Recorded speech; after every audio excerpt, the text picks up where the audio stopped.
Detective సారా చెన్ మామూలు desk దగ్గర వంగి కూర్చుంది. కర్టెన్స్ వెనక నుంచి పడుతున్న మసక వెలుతురులో ఆమె ఫ్లాష్ లైట్ కాంతి మెరుస్తోంది. ఆ స్టడీ రూమ్ తలుపు లోపల్నుంచి లాక్ అయ్యింది. హౌస్ కీపర్ తలుపు తెరిచినప్పుడు ప్రొఫెసర్ హార్ట్వెల్ మృతదేహం డెస్క్ మీద వాలిపోయి కనిపించాడు. తాళం తలుపు లోపలే వేలాడుతూ ఉంది.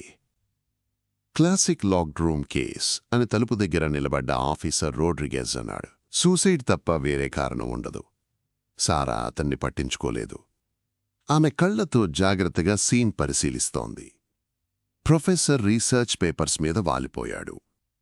పక్కన క్రిస్టల్ పేపర్ వైట్ రక్తంతో తడిసి ఉంది.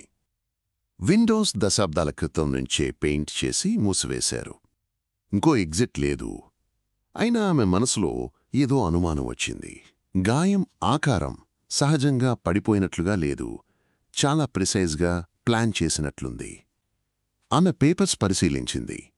వాటిలో పురాతన సెల్టిక్ మాన్యుస్క్రిప్ట్ సింబల్స్, స్కెచెస్ ఉన్నాయి. ఒక్కసారిగా ఆమె గమనించింది, ఒక పేపర్ వేరేలా ఉంది. కొత్త కాగితం, కొత్త ఇంక్.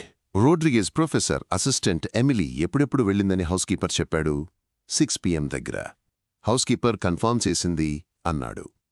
సారా ఆ కొత్త పేజీని ట్వీజర్స్తో ఎత్తుకుంది.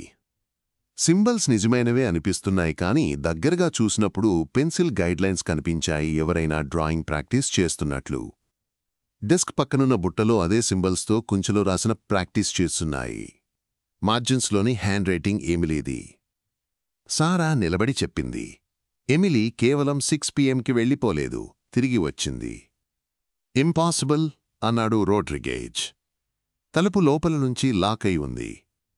సారా గది ఉత్తర గోడను కప్పిన పెద్ద బుక్ షెల్ఫ్ దగ్గరికి వెళ్ళింది. పుస్తకాలను తడిమి చూసింది. ఒక సెక్షన్ స్వల్పంగా కదిలింది. దాని వెనుక నారో సీక్రెట్ ప్యాసేజ్ ఉంది. 1892లో ఇంటిని కట్టినప్పుడు వంటగదికి కనెక్ట్ అయ్యేలా నిర్మించారు. ఎమిలీ చేసిన ఫోర్జరీలను ప్రొఫెసర్ బయటపెడతారని తెలుసుకుంది. ఆమె తిరిగి వచ్చి ప్రొఫెసర్ను ఫేస్ చేసింది.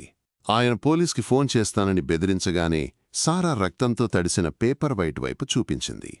అతన్ని హతమార్చి సీన్ను యాక్సిడెంట్లా సెట్ చేసింది. ఆ తర్వాత అదే ప్యాసేజ్ ద్వారా బయటికి వెళ్ళిపోయింది. కాని తాళం లోపల నుంచి తానే తిప్పి తర్వాత ప్యాసేజ్ గుండా బయటికి వెళ్ళింది. సింపుల్. ఇంతలో సారా రేడియో క్రాకిల్ అయింది. యూనిట్ 23 ఎమిలీ మోరిసన్ ఎయిర్పోర్ట్లో అరెస్ట్ అయింది. ఆమె దగ్గర దొంగిలించిన మాన్యుస్క్రిప్ట్స్తో సూట్ కేస్, లండన్కి 1 వే టికెట్ దొరికాయి. సారా స్వల్పంగా నవ్వింది. ఆమె అనుభవంలో స్పష్టంగా కనిపించే సొల్యూషన్ సూసైడ్, యాక్సిడెంట్, ఇంపాసిబిలిటీ ఎప్పుడూ తప్పే. నిజం ఎప్పుడూ చిన్న చిన్న డీటెయిల్స్లో దాగి ఉంటుంది. లాక్డ్ రూమ్ తన రహస్యాన్ని వదిలేసింది, ఎప్పుడూ లాగే.